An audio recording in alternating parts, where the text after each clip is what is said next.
Shuning uchun fitnani eng ko'p qildigan odam eng ish yo'q, bekoniyaz odam. Nerede ishsizlik ko'p bo'lsa, shu yerda fitna fasod, ig'vo ko'p bo'ladi. Töhmetga ishonmasliklar yetmaydi. Chuqur isbot bo'lmasa, uni inkor qilish, uni kutirib kelgan odamga qarshi turish. İlgirki dersimiz deganimizdek Peygamberimiz Muhammed aleyhisselam Xandaq urushidan beka bo'lib, tush vaqtida Madinaga qaytib keladi va uyiga kirib, yuying'ili tayyor bo'lgan vaqtida Jibril aleyhisselam kelib, Muhammed, farishtalar teha qurol yaroqlarini qo'ymadi. Sen bu qo'lingga qurolni olib, musulmonlar bilan Bani Qurayza yahudilarga yurish qil deb buyruq qiladi. Peygamberimiz Muhammed aleyhisselam qo'liga qurolni qaytadan olib, kimki menga ishonadi ekan, hozir yo'lga chiqib, asr namozini Bani Qurayza mahallasida o'qisin deydi. Shundaqla bayroqni Hazrat Aliga tutqizib, bir bo'lak tayyor sahobalar bilan oldin mang'uzib o'tadi. Taraf-tarafdan muhojir va ansar sahobalar yordar holda yana to'planadi. Peygamberimiz Muhammed aleyhisselam 3000 kishilik qo'shin bilan Bani Qurayza yahudilarining mahallasi qarab yo'lga chiqadi. Asr namozining vaqti sahobalar yo'lda kirib qoladi. Bir qism sahobalar Peygamberimiz Muhammed aleyhisselam bizni asr namozini Bani Qurayzaga o'qinglar dedi. Shuning uchun biz shu yerga bormay turib asr namozini o'qimaymiz deydi. Yana bir bo'lak sahobalar Peygamberimiz Muhammed aleyhisselamning asr namozini Bani Qurayzaga o'qinglar deganda maqsad bizni tizmanglar demakchi. Biz tizmansaqmi yetib berib bo'lmadik. Shuning uchun namozning vaqti kirib qoldi. Mushu yerda o'qib mangishimiz kerak deydi. Shunda qilib sahobalarning bir bo'lagi yo'lda o'qib mangadi, yana bir bo'lagi namozni kechikib turib Bani Qurayzaga o'qiydi. Peygamberimiz Muhammed aleyhisselam ahvoldan xabar topgandan keyin har ikkala tarafga hech narsa demaydi. Peygamberimiz Muhammed aleyhisselamning bu ifodasi bizga shariatdagi, islomdagi ixtilofiy masalalarda har kishi o'zi to'g'ri deb qaraganda qilsa bo'lganligi, bir taraf yana bir tarafni ayblashga bo'lmaydiganligini ko'rib olamiz. Chunki sahobalar bu masalada ixtiloflashdi. Peygamberimiz Muhammed aleyhisselam sening qilganing to'g'ri, sening qilganing xato demasdan har ikkilisini ayblamadi. Shunda qilib Peygamberimiz Muhammed aleyhisselam 3000 nafar sahoba bilan Banu Qurayza yahudilarining sepillarini umumiylik shaklda muhosiraga oladi. Bu muhosira saq 25 kun davomlashadi. Yahudilarning sepil ichidagi yemek-ichmaklari tugashga boshlaydi. Banu Nazir yahudilari Peygamberimiz Muhammed aleyhisselamga xat avatib, bizni xuddi Banu Nazir yahudilarga o'xshash mol-mulkimizni olib Madinadan chiqib ketishimizga ruxsat qilsang deydi. Peygamberimiz Muhammed aleyhisselam ularning bu talabini keskin rad qiladi. Banu Qurayza yahudilari undaqda biz mol-mulkimizni tashlab chiqib ketaylik. Bizni o'ltirmasang, biz saq salomat Madinadan chiqib ketib olsak deydi. Peygamberimiz Muhammed aleyhisselam musulmonlar eng qiyin paytda keyindan xanjar urgan bu xiyonatchi yahudilarning bu talabini keskin rad qilib, shartsiz taslim bo'lsalar deydi. Yahudilar amonsiz Peygamberimiz Muhammed aleyhisselam bizni qandoq qila? Bu haqda biz o'sha egallab baqili deb ularning koni ittifoqdoshi bo'lgan Abu Lubabani Peygamberimiz Muhammed aleyhisselamdan talab qiladi. Bizga Abu Lubabani avatsang, biz undan bir maslahatlashib baqsaq deydi. Peygamberimiz Muhammed aleyhisselam ularga Abu Lubabani avatadi. Makka yahudilar Abu Lubabining hisdaşligini qo'zg'ab, uningdan biray yeb uch egallash uchun ayol bolalarni uning oldiga yig'lagan holatda chiqardi. Abu Lubaba sepining ishigidan kirishiga uning ayol bolalari yig'lagan holda oldiga keladi. Abu Lubaba ularni ko'rib, ularga bo'lgan hisdaşlik qo'zg'aladi. Bu vaqtda yahudilarning cho'nglari: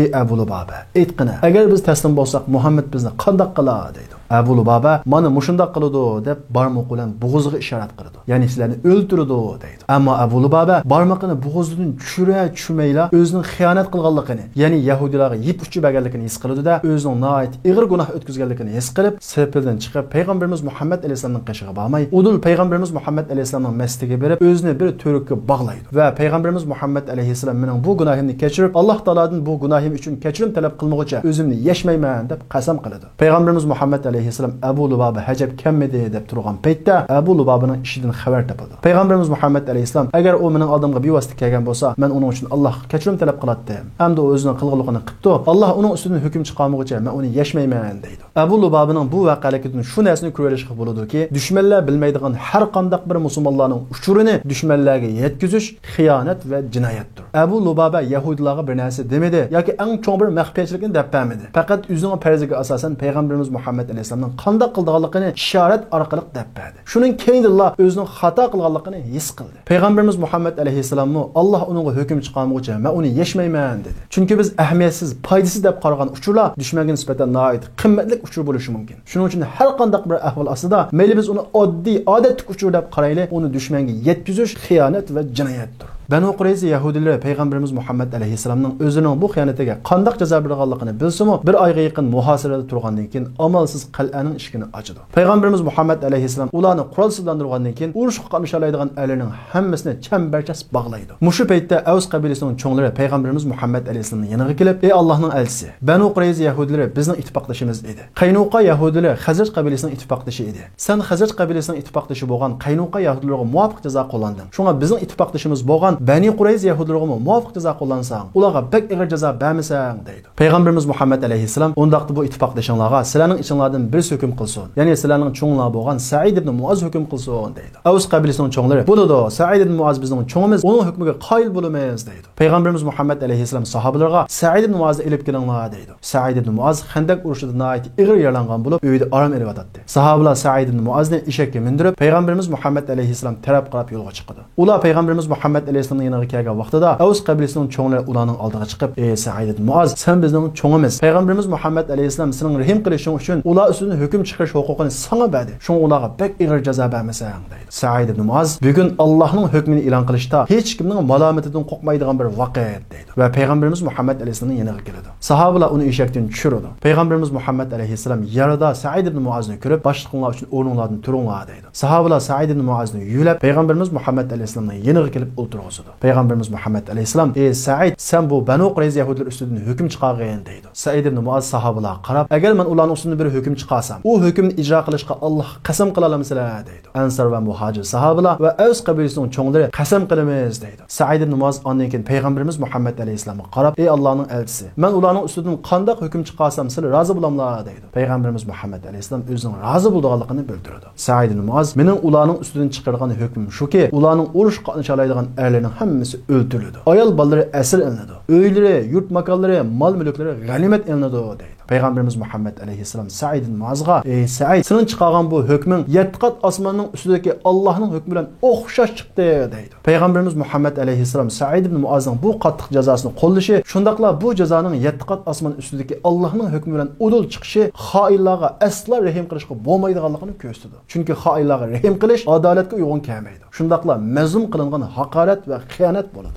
Banu Qurayz yahudlarining ishlari bitirib bo'lgandan keyin buyuk sahoba Avs qabilasining boshlig'i Sa'id ibn Muaz Xandaq urushida jarohatlangan yarasi ig'ilishib, Hijrining 5-yili 12-oyning, ya'ni Zulhijja oyining 5-ida shahid bo'ladi. Sa'id ibn Muaz ansarlar ichidan tunji musulmon bo'lganlarning qatoridan edi. Uning ansarlar ichidagi o'rni muhojirlar ichidagi Hazrat Abu Bakrning o'rniga teng keladi. Uning mijozi Hazrat Umarga o'xshash nihoyat qaram va chabdas va botir edi. Shundaqla bo'y-basti nihoyat kelishgan edi. U islom uchun nihoyat ko'p tuhfalarni qo'shgan. U vafot bo'lgan vaqtida Payg'ambarimiz Muhammad alayhissalom Allohning arshi uning o'limi uchun tavab ketdi deydi. Sahobalar uning jasadini jinozaga solib ko'targan vaqtida nihoyat yengil his qiladi. Payg'ambarimiz Muhammad alayhissalom uning jinozasini farishtalar ko'taryapti deydi. Abu Lubabaning vaqaliga kelsak, Abu Lubaba o'zini jazolash uchun masjidning to'riga o'zini bog'lashni davomlashtirdi. Ayoli har namozda kelib uni yishib qo'ydi, namozda o'qib bo'lgandan keyin yana bog'lab qo'ydi. Bir kuni at deganda Payg'ambarimiz Muhammad alayhissalomga uning gunohining kechirim qilinganligi vahiy qilib oyat tushdi. Payg'ambarimiz Muhammad alayhissalom uning qishig'iga kelib, "Ey Abu Lubaba, xush xabar. Alloh sening gunohingni kechirim qildi" deb qo'yib ketdi.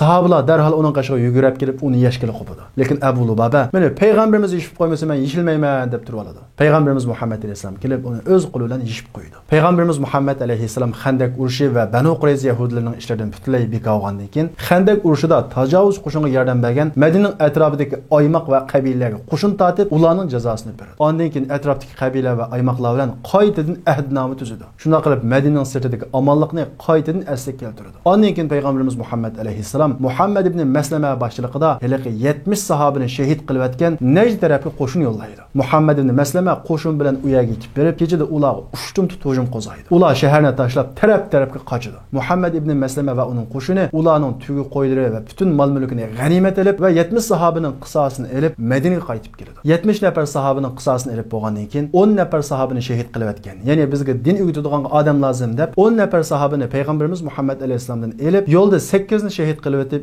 2 ni Makka mushriklariga satgan Banu Lihyanga hujum qo'zg'aydi. Banu Lihyan xalqimi Payg'ambarimiz Muhammad alayhisalomning qo'shin tortib kelayotganligini anglab, hammasi shaharni tashlab tog'larga chiqib oladi. Bularning aymiqi Makkaga yaqin joyda bo'lg'achqa Payg'ambarimiz Muhammad alayhisalom bularning qisos olishini Hijrining 6-yili 3-oygacha kechiktirgan edi. Atrofdagi vaziyatlarning hammasi muqimlashib, Madinadagi siyosiy kuchni asli keltirib bo'lgandan keyin Payg'ambarimiz Muhammad alayhisalom bularga umumiy qo'shin tortib, ularni surt o'qay qiladi va sahobalarning qisosini oladi va ularning qo'y-kala chavrlarining hammasini g'animat olib Madinaga qaytadi. Shunda qilib payg'ambarimiz Muhammad alayhissalom sahobalarning qissasini elish bilan birga isyonchi va ahdini buzgan qabila va aymoqlarga orqa-orqadan qo'shin tortib, ularni besiq turdi va ular bilan qaytadan ahdnoma tuzishdi. Payg'ambarimiz Muhammad alayhissalom atrofga orqa-orqadan qo'shin tortish orqali tinchlikni amalga oshirayotgan mushu paytda Bani Mustalaq qabilasining payg'ambarimiz Muhammad alayhissalom qarshi qo'shin to'playotibdi degan xabari payg'ambarimizga yetib keldi. Payg'ambarimiz Muhammad alayhissalom bu xabarni ta'kidlagandan keyin bu xabarning rost ekanligini bildi. Bani Mustalaq qabilasi nihoyat boy qabila bo'lib, Madinadan 200 kilometr yiroqlikda edi. Payg'ambarimiz Muhammad alayhissalom sahobalarga umumyuzlik urush safarbarligi e'lon qildi. Munofiqlarmi payg'ambarimiz Muhammad alayhissalom bilan birga bu urushga qatnashishga hozirlanadi. Chunki Bani Mustalaq boy qabila bo'lg'achqa, musulmonlarning qo'shini kuchli bo'lg'achqa, ularni cho'qim mag'lub qilamiz, ulardan ko'p g'animat olamiz, boyib ketamiz deb manfaat ko'zlab chiqqan edi. Munofiqlar mana shunday manfaat nada bo'lsa shu yerda bo'ladi. Ammo xatar boyida bo'lmaydi. Xuddi Xandak urushi va Uhud urushiga o'xshash. Payg'ambarimiz Muhammad alayhissalom ularning munofiq ekanligini bilsa-mu, ularni urush qatnashishga ruxsat qiladi. Chunki ularning bundaq paytda Madinada qilib qilishi xatarlik edi. Bani Mustalaq qabilasining boshlig'i Haris ibn Zirar musulmonlar qo'shinini kuzatish uchun payloqchilarini oldin avatdi. Musulmonlar qo'shini ularning payloqchilarini tutib oldi-da, payg'ambarimiz Muhammad alayhissalomning qishiga olib keldi. Payg'ambarimiz Muhammad alayhissalom ularni o'limga hukm qildi. Bani Mustalaq qo'shini payloqchilarining payg'ambarimiz Muhammad alayhissalom tomonidan o'ldirilganligini anglab, put-qo'llari siriq qiladi va ularning qo'shindagi yollanma askarlar bir-birlab tarab ketishga boshlaydi. Chunki payg'ambarimiz Muhammad alayhissalom nihoyat zo'r qo'shin bilan kelayotgan edi. Musulmonlar qo'shini Mustalaq zaminiga yaqinlashib, ularga ushtum tut hujum qo'zg'aydi va ularni nihoyat tez suratda bo'ysundiradi. Musulmonlar qo'shini Mustalaq zaminida 1-2 kun qolib qoladi. Musulmonlar qo'shindagi suv tushuvchi sahobalar jiddiy suv tushayotgan paytda quduq beshida bir muhojir sahoba bilan bir ansar sahoba navbat talashib urushib qoladi. Bular orasidagi jadal avjiga chiqib, muhojir sahoba "Muhojir bo'lsang kel, menga yordam qilinglar" deb to'laydi. Ansar sahoba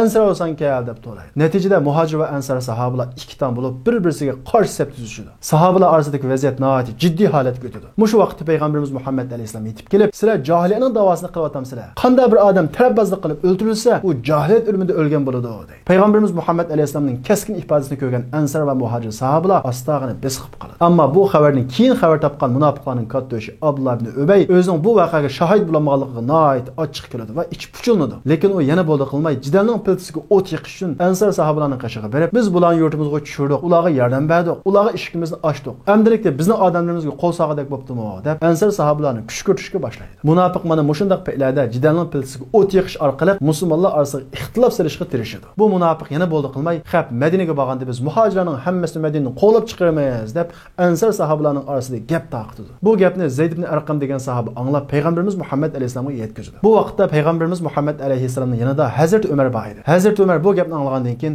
"Ey Rasululloh, Abbad ibn Bashni avatsang, u munofiqni kallasini olsin" deydi. Payg'ambarimiz Muhammad alayhissalom, "Umar, unda qilg'ili bo'lmaydi. Agar uni o'ldirib qo'ysak, kishilar Muhammad o'z harmahlarini o'ldirdi ekan deb gap taqdi" deydi. Demak, munofiqning jazosi o'lim bo'lsa-mu, payg'ambarimiz Muhammad alayhissalom kishilarning to'g'ri tushunmaganligi uchun, ya'ni qabul qilolmaganligi uchun, ya'ni munofiqni bilmaganligi uchun o'z qarindishini o'ldirdi deb gap topmaslik uchun munofiqning jazosini kechiktirdi. Bundan biz bir narsani ko'ramiz. U bo'lsa-mu, agar ba'zi hukmlar musulmonlar qabul qilolmaydigan, musulmonlarning ichida xato tushuncha paydo qiladigan bo'lib qolsa, musulmonlarning ong saviyasi ko'tarilguncha, diniy safasi yuqorilguncha u hukmni ijro qilishni kechiktiramiz. Xuddi payg'ambarimiz Muhammad alayhissalom munofiqlarning jazosini kishilar Muhammad o'zining hamrohlarini o'ldirdi ekan deb tushunib qoladi deb kechiktirganga o'xshash. Biz Allohning hukmini ijro qilamiz, xalq nima desa desin demaymiz. Chunki munofiqlar qalbida islomni nihoyat yomon ko'rib, fursat topsalar islomga hujum qilgan bilan ko'rinishda musulmoncha kiyinadi. Musulmoncha gap qiladi, musulmoncha yeydi. Masjid kirsa mehrobning to'yida o'ltiradi. Shuning uchun ko'p sonli kishilar munofiqlarni farq etolmaydi. Bugun kunimizdagi munofiqlar shunga o'xshash. Qalbida islomni nihoyat yomon ko'radi, lekin gap qilsa oyat hadisni so'zlaydi. Lekin fursat topsalar musulmonlarning orasiga ziddiyat terish, islomga hujum qilish, islomning olimlarining shoniga dag'aydigan gaplarni topsa, uni kuchab tashviq qilish orqali qalbidagi o'chmanlikni oshkor qilib oladi. Lekin bu o'chmanlikni shu xatoliklar bilan yo'g'ib oshkor qiladi. Bevosita islomga hujum qilmaydi. Aksicha musulmonlarning xatoligi va boshqa har qanday bir kamchiliklar bilan padazlab o'zining dushmanligi va o'chmanligini namoyon qiladi. Shuning uchun kishilar munofiqlarni tunimaydi. Balkim uning maqsadi yaxshidir, isloh qilmoqchidir deb o'ylaydi. Lekin ularning maqsadi hargiz isloh qilish emas. Chunki munofiqlar kofirlardan xatolik sodir bo'lsa, uni to'g'ri tushunadi. Lekin shu xatolikning o'zi bir musulmondan yoki bir diniy olimdan sodir bo'lib qolsa, diniy olim deganmi shunday qilamdi, musulmon deganmi shunday qilamdi deb musulmonni o'chko'zishga, musulmonlarning obrazini tushirishga butun kuch bilan tirishadi. Payg'ambarimiz Muhammad alayhissalom bu yerda yana uzoq tursa, sahobalarning orasiga fitnaning olib ketishining oldini olish uchun shu vaqtning o'zida, ya'ni havo nihoyat issiq tush vaqti bo'lishiga qaramay, darhol tayyor bo'linglar, Madina qarab yo'lga chiqamiz deydi. Sahobalar jiddiy tayyorlanib Madina qarab yo'lga chiqdi. Payg'ambarimiz Muhammad alayhisalom ularni shu vaqtdan tortib atsi atdigan tong atgan qadar dam og'izmay mang'izdi. Tong atgan vaqtida Payg'ambarimiz Muhammad alayhisalom bomdod namoz o'qib bo'lgandan keyin endi armalanglar deydi. Sahobalar nihoyat harg'inlikda fitna ig'voga quloq sag'udek holi qolmay shirin uyquga ketadi. Bu Payg'ambarimiz Muhammad alayhisalomning fitna ig'voni bostirishga nihoyat abchil chorasi. Ya'ni fitna ig'voning sababi bekorchilik, ishsizlik. Odam aldirash bo'lsa fitnani anglag'ili yoki uni taqat qili yoki uni paydo qilg'ili vaqti bo'lmaydi. Shuning uchun fitnani eng ko'p qildigan odam eng ish yo'q, bekoniyaz odam. Nerede ishsizlik ko'p bo'lsa, shu yerda fitna pasat, ig'vo ko'p bo'ladi. Shuning uchun fitnani yo'qotishning eng yaxshi usuli xuddi Payg'ambarimiz Muhammad alayhisalomdek ishsizlikni yo'qotish, ya'ni bekor qo'ymaslik. Bu jangdan qaytish jarayonida butun musulmonlarga fitna ig'voga qanday muomala qilish, qanday pozitsiyada bo'lishni bizga o'rgatish uchun mundaq bir hodisa yuz berdi. Payg'ambarimiz Muhammad alayhisalom bu urushga ayollar ichida chek tashlab, Hazrat Oyishani elib chiqqan edi. Musulmonlar qo'shini Bani Mustalaqdan Madina qaytish yo'lida bir o'tanga tushdi. Payg'ambarimiz Muhammad alayhisalomning ayoli Hazrat Oyisha kajvisidan tushib, hojatini ado qilish uchun yiroq bir yerga berib, hojatini ado qilib qaytib keldi va kajvisga chiqib o'ltirdi. Kajvisga chiqqandan keyin qo'lidagi bir monjoqni tushirib qolganligini his qildi-da, kajvisdan yana tushib, monjoqni izlash uchun ketdi. U monjoqni izlash uchun ketgan vaqtida qo'shinning qo'zg'aldigan vaqti yetib keldi. Sahobalar Hazrat Oyishani kajvining ichida bor deb o'ylab, 4 nafar sahoba kajvini ko'tarib tuguning ustiga oldi-da, qo'shin yo'lga chiqdi.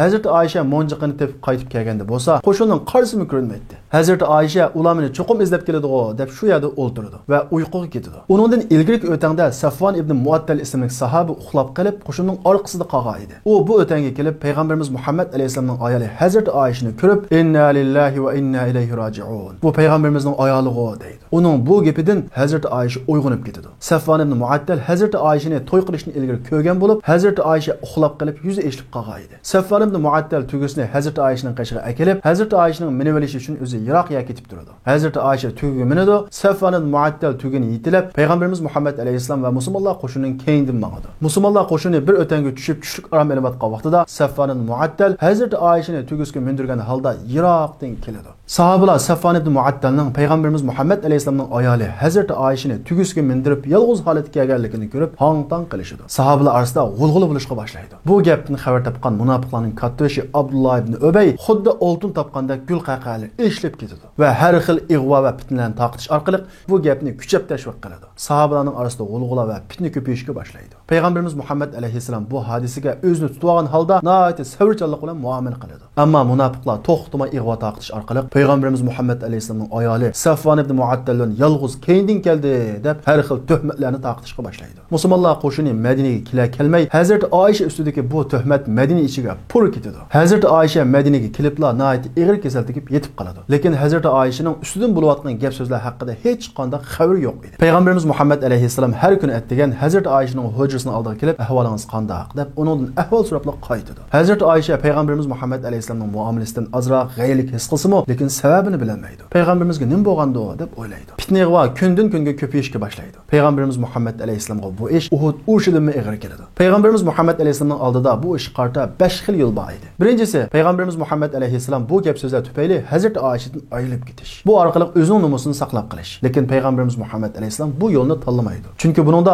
Oyishaga zulm bo'lib qilish ehtimoli bor edi. Yana kelib Hazrat Oyisha bu tufayli Payg'ambarimiz Muhammad alayhisalomdan ayrilib ketsa, bu nomusdan o'lgich aylanmaydi. İkincisi, o'zining kuchiga tayinib sahobalarni avatib, fitna va ig'vo taqat qilganlarning hammasini bostirib, bu ig'voni yo'qotish. Payg'ambarimiz Muhammad alayhisalom bu yo'lni tanlamaydi. Chunki bunda qilsa, sahobalarning qalbidan norozilik paydo bo'lib qolishi mumkin. Ham masala hal bo'lmagan bo'ladi. Uchinchisi, fitna ig'volarga parvo qilmaslik. Payg'ambarimiz Muhammad alayhisalom bu yo'lni tanlamaydi. Chunki fitna o'tga o'xshaydi. Agar uni o'chirmasa, u ulg'uyib mangadi. To'rtinchisi, Hazrat Oyishadan gumonlanib, uni qiyin qistoqqa ilib bu ishni aniqlash. Payg'ambarimiz Muhammad alayhisalom bu yo'lni tanlamaydi. Chunki hech qanday isbotsiz holda o'zining ayolidan gumonlash bu Payg'ambarimiz Muhammad alayhisalomga emas, odatdagi musulmonning axloqiga to'g'ri kelmaydi. Beshinchisi, sabrchanlik bilan bu ishlarni aniqlash va Allohning aqlishini kutish. Chunki Alloh taolo Payg'ambarimiz Muhammad alayhisalom bir kuni sahobalarga iymon bo'lib namoz o'qiyotgan vaqtida Alloh taolo Jibril alayhisalomni avatib, "Ey Muhammad, oyog'ining ostida nijosat bor" deb xabar bergan. Mushu Alloh taolo bundaq cho'ng ishda chuqum Jibril alayhisalomni avatib bu ishni aniqlaydi. Payg'ambarimiz Muhammad alayhisalom buningga ishonadi.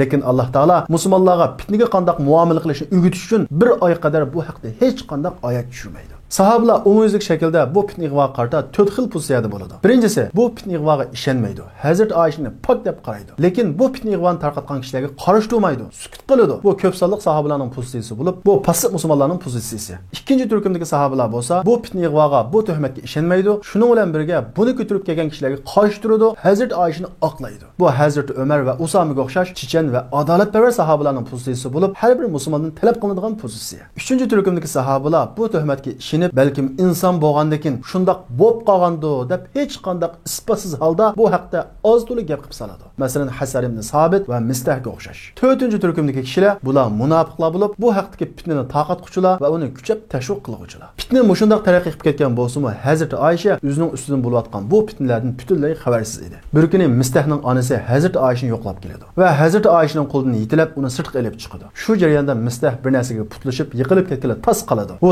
Mistah beshnigay deb balasini qog'aydi. Hazrat Oyisha hayron qilib, "Voy balangni nima deb qog'aysa? U jihad qatnashgan tursa" deydi. Mistahning onasi, "Uning degan gaplarni anglamadingmi?" deb Hazrat Oyishaning ustidagi ig'volarning hammasini uningga deb berdi. Hazrat Oyisha "Amdila saqiya yaxshilnay" deb turgan edi. Bu gapni anglab, uning kesili texmi ig'irlab, o'rin tutib yetib qoladi. Aytis aytganda payg'ambarimiz Muhammad alayhissalom undan hol so'rab kelgan vaqtida ruxsat so'rab ota-onasining uyiga ketadi va dadasi Hazrat Abu Bakr va onasi Ummu Rumanlardan bo'lgan ishlarning hammani tafsili anglab 3 kun uxlamay yig'lab chiqadi. Payg'ambarimiz Muhammad alayhissalomning naati besh qatidi. Alloh taolo bu haqda hech qanday oyat tushirmaydi. Chunki Alloh taolo bu ishda Hazrat Oyishani qurbon qilish orqali bizga fitnaga qanday muomala qilishni o'rgatmoqchi edi. Payg'ambarimiz Muhammad alayhissalom bu ishda Hazrat Usamaga maslahat soladi. Usama: "Ey Rasululloh, bu bir tuhmat. Hazrat Oyishadan hargiz boshqa sodir bo'lmaydi.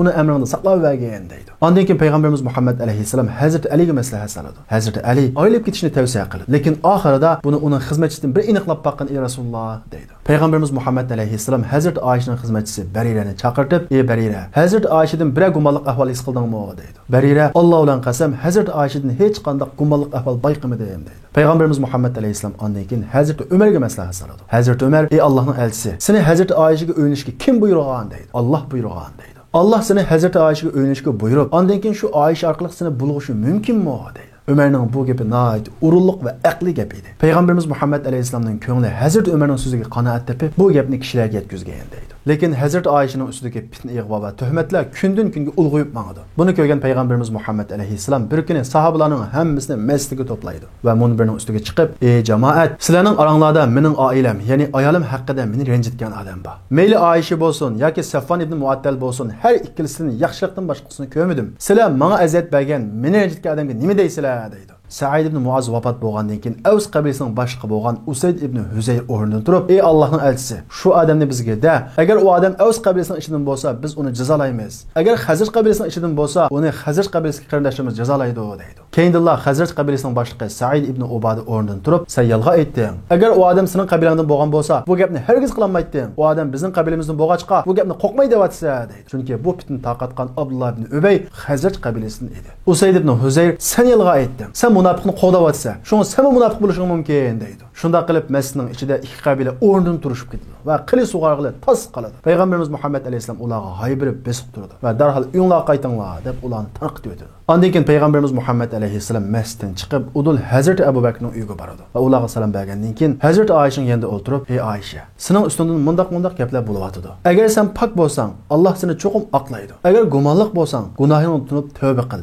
Odam gunohini tunib tavba qilsa, Alloh uni kechiradi" deydi. Payg'ambarimiz Muhammad alayhissalomning bu gapi Hazrat Oyishaga nihoyat ig'ir keladi va ho'ngrab yig'lashga boshlaydi va ota-onasining chiroyiga qarab, "Sizlar javob beringlar" deganga o'xshash ishorat qiladi. Hazrat Abu Bakr va onasi Ummu Ruman nim deyishni bilolmay qoladi. Hazrat Oyisha nihoyat yig'ilgan holda, "Sizlar mening gapimga ishonmaysizlar. Ko'chidagi kishilarning gapiga ishonasizlar. Agar men bu tuhmatni ustimga olsam, menga ishonasizlar. Ammo men o'zimni pok desam, sizlar menga ishonmaysizlar. Men hozir o'zimga Yaqub alayhissalomning men chiroyli tasavvur qilaman. Sizlarning qilgan bu ig'volaringlar, tuhmatinglarga qarshi Alloh taolo menga madadkordir deyishdan boshqa gap topolmayman" deb yig'lab tashlaydi. Dal mushu paytda Alloh taolo payg'ambarimiz Muhammad alayhissalomga vahiy tushirib, Hazrat Oyishani 7 qat osmon ustidan oqlaydi. Payg'ambarimiz Muhammad alayhissalomning chiroyiga tabassum yugurishga boshlaydi. "Xo'sh xabar ey Oyisha, Alloh seni oqladi" deb Alloh taolo nozil qilgan oyatni o'qishga boshlaydi. Hazreti Ayşe'nin anası ey Ayşe o'rningdan tur Rasulullahga rahmat ayt deydi. Hazreti Ayşe yo'q men meni aqlagan Allohga rahmat aytaman deydi. Alloh taolo sura Nurda Hazreti Ayşe'ni aqlab bir qancha oyatlarni tushirgan bo'lib, shundaqla bu tuhmatni bu degan tuhmat deb qarshi turmaganlik qarshi